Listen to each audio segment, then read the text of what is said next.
The surprising reason for Joe Biden's low approval rating. One of the most obvious realities of American politics is that the Republican Party, members of which have pushed increasingly hateful rhetoric, is blocking President Joe Biden's reform efforts to improve people's lives.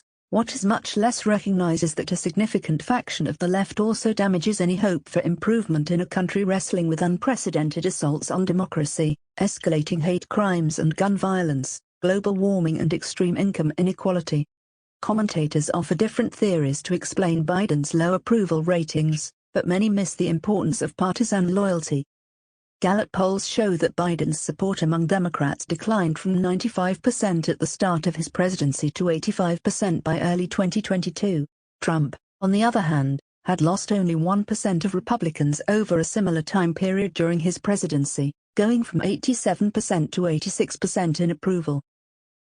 What could likely account for Biden's comparatively worse losses among members of his own party is the insidious influence of what I call the fan fiction left.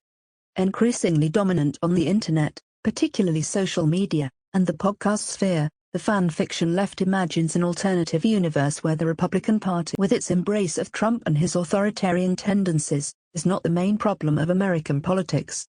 Instead, in this view, the only hindrance to the enactment of just and beneficial public policy is lack of will within the Democratic Party. The Democrats certainly have flaws.